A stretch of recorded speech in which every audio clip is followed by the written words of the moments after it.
Tim nasional Indonesia kembali menjadi sorotan publik sepak bola nasional maupun regional menjelang laga FIFA Matchday September tahun 2025. Setelah beberapa pekan terakhir atmosfer sepak bola Indonesia dipenuhi isu-isu politik olahraga, perdebatan mengenai naturalisasi pemain, hingga wacana jangka panjang persiapan Piala Dunia 2034. Kini fokus utama publik tertuju pada Stadion Gelora Bung Tama, Surabaya, yang akan menjadi panggung uji coba internasional melawan timnas Taiwan. Pertandingan ini tidak hanya sekadar ajang hiburan, melainkan juga medan eksperimen bagi pelatih baru timnas Indonesia, Patrick Kluivert. Nama besar mantan penyerang tim nasional Belanda itu sudah cukup memicu rasa penasaran sejak pertama kali diumumkan sebagai juru taktik Garuda. Dan kini, saat ujian resmi pertamanya datang, publik ingin melihat sejauh mana ia berani melakukan eksperimen di lapangan hijau.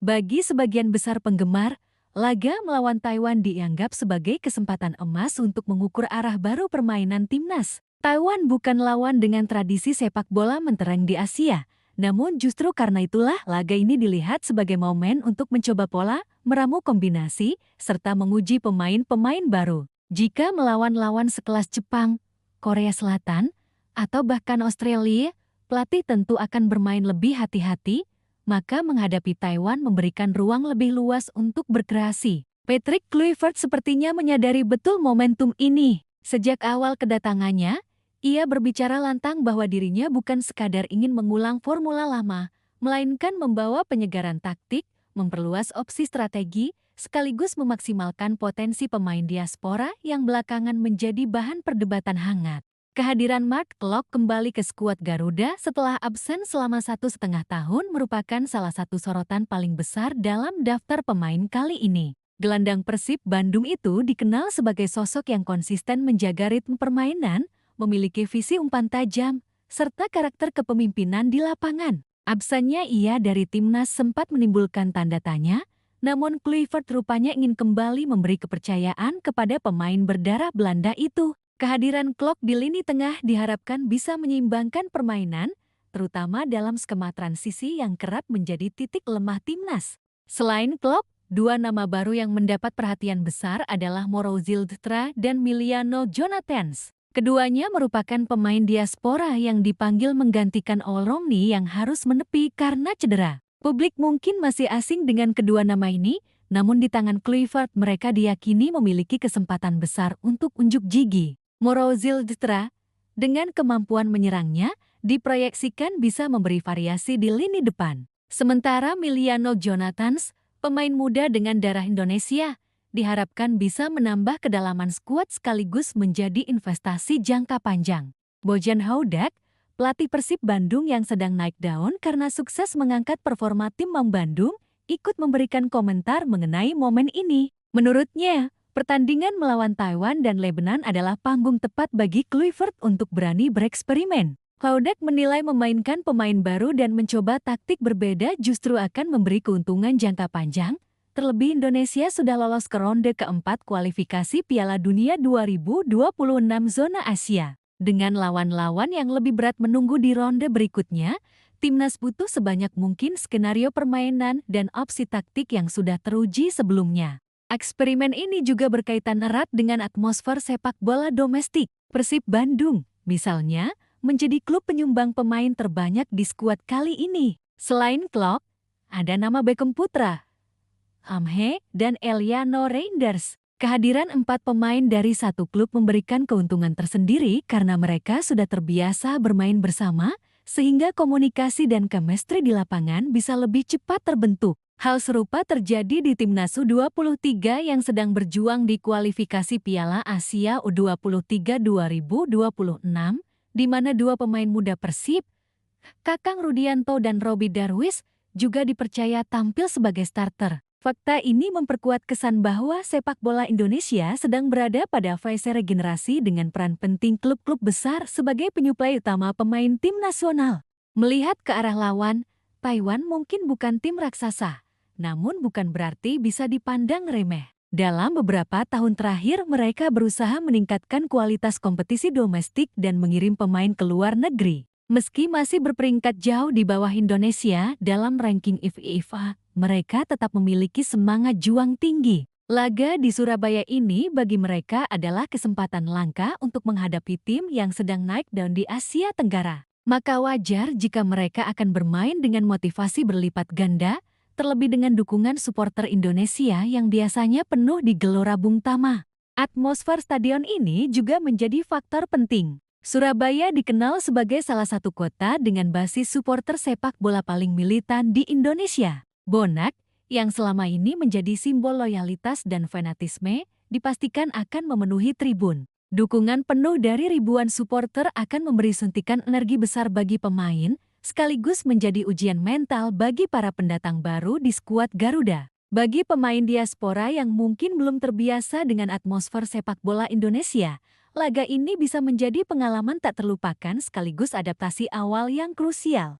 Kluivert sendiri dalam beberapa sesi wawancara menegaskan bahwa ia datang bukan untuk sekadar membangun tim yang bergantung pada nama besar, melainkan untuk menciptakan sistem. Menurutnya, Indonesia punya banyak talenta, baik yang lahir di dalam negeri maupun di luar negeri. Tantangan utamanya adalah bagaimana menyatukan semua potensi itu dalam sebuah pola permainan yang solid. Eksperimen melawan Taiwan dan Lebanon menjadi bagian dari proses itu. Ia ingin menguji apakah pemain bisa menerapkan instruksi taktik baru, seperti pressing lebih tinggi, penguasaan bola lebih sabar, hingga variasi serangan melalui sayap dan lini tengah. Di luar sisi teknis, laga ini juga memiliki dimensi psikologis. Publik sepak bola Indonesia sudah lama menaruh ekspektasi tinggi kepada timnas. Setiap kali ada pelatih baru, selalu muncul harapan besar bahwa inilah sosok yang bisa membawa Garuda terbang lebih tinggi. Namun sejarah menunjukkan bahwa ekspektasi yang terlalu tinggi justru bisa menjadi beban. Patrick Kluivert, dengan pengalaman internasionalnya, sepertinya cukup paham hal ini. Ia mencoba menenangkan ekspektasi publik dengan menyebut laga-laga awal sebagai bagian dari proses belajar. Tetapi, di sisi lain, ia sadar bahwa kemenangan tetap penting, terutama di depan publik sendiri. Karena itu, meski bereksperimen, ia diyakini tetap akan menurunkan kombinasi pemain berpengalaman agar keseimbangan tim terjaga. Bila kita tarik lebih jauh, eksperimen Kluivert melawan Taiwan sesungguhnya bisa menjadi fondasi menuju ronde keempat kualifikasi Piala Dunia ke-2026. Di babak tersebut, Indonesia dipastikan akan menghadapi tim-tim dengan level jauh lebih tinggi. Jepang, Korea Selatan, Iran, atau Arab Saudi mungkin menanti. Tanpa persiapan yang matang dan variasi taktik yang teruji, Indonesia bisa menjadi bulan-bulanan. Karena itu, setiap uji coba, termasuk melawan tim yang di atas kertas lebih lemah, tetap harus dimanfaatkan secara maksimal. Inilah momen emas untuk melakukan trial and error tanpa risiko terlalu besar. Selain itu, keberanian melakukan eksperimen juga memberi pesan kuat kepada publik bahwa timnas tidak boleh hanya mengandalkan pemain itu-itu saja. Regenerasi harus terus berjalan. Pemanggilan pemain baru seperti Moro Zildstra dan Miliano Jonathans adalah bagian dari pesan itu. Mereka mungkin belum langsung jadi bintang, tapi memberi mereka menit bermain sejak awal akan mempercepat proses adaptasi. Di saat yang sama, pemain senior seperti Klok atau Tom Head tetap dibutuhkan untuk menjaga keseimbangan pengalaman. Perpaduan inilah yang diyakini Kluivert sebagai kunci menuju masa depan. Persoalan kebugaran juga menjadi faktor penting. Setelah menjalani kompetisi domestik yang padat, beberapa pemain mungkin tidak berada pada kondisi 100%. Uji coba ini sekaligus memberi kesempatan untuk mengatur rotasi. Apalagi, jeda internasional cukup singkat sehingga efisiensi sangat dibutuhkan. Melawan Taiwan, Kluivert mungkin akan menurunkan kombinasi berbeda di tiap babak, sekadar untuk melihat variasi yang bisa digunakan. Publik harus siap melihat komposisi yang tidak biasa, karena memang tujuan utama bukan hanya menang, melainkan juga bereksperimen.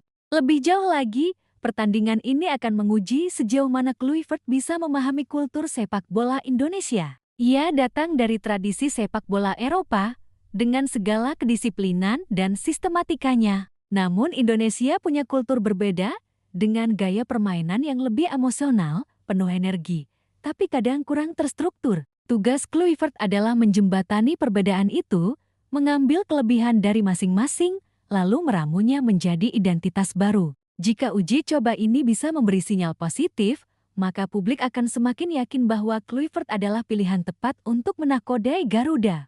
Antusiasme masyarakat juga tidak bisa dipisahkan dari konteks sosial. Sepak bola di Indonesia bukan hanya olahraga, melainkan juga fenomena sosial yang mengikat emosi jutaan orang. Setiap kemenangan timnas dirayakan layaknya pesta nasional, sementara setiap kekalahan bisa memicu kekecewaan mendalam. Karena itu, laga melawan Taiwan bukan hanya soal 90 menit di lapangan, melainkan juga soal bagaimana menjaga asa, membangun optimisme, dan memupuk kebanggaan nasional. Dalam beberapa hari terakhir, media sosial dipenuhi berbagai spekulasi mengenai formasi yang akan digunakan Kluivert. Ada yang menyebut ia akan mencoba pola 4-3-3 klasik ala Belanda. Ada pula yang menduga ia akan beralih ke 4-2-3-1 untuk memberi keleluasaan bagi gelandang serang. Di sisi lain, beberapa analis menilai Kluivert bisa saja mencoba formasi 3 bek, sesuatu yang jarang digunakan timnas sebelumnya. Apapun pilihannya, publik menunggu bukti nyata di lapangan.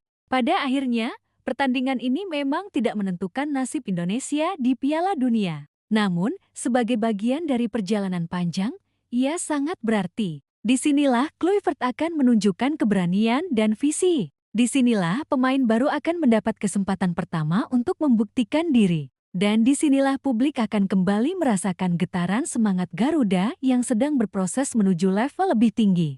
Ketika peluit panjang dibunyikan nanti, skor akhir mungkin hanya akan jadi catatan kecil. Yang lebih penting adalah pelajaran yang bisa dipetik, pengalaman yang bisa dibangun, dan keyakinan yang bisa ditanamkan. Patrick Kluivert, dengan segala eksperimennya, kini berada di panggung utama. Dan publik Indonesia, dengan segala cinta sekaligus kritiknya, akan selalu menjadi saksi setiap perjalanan timnas menuju mimpi besar di masa depan.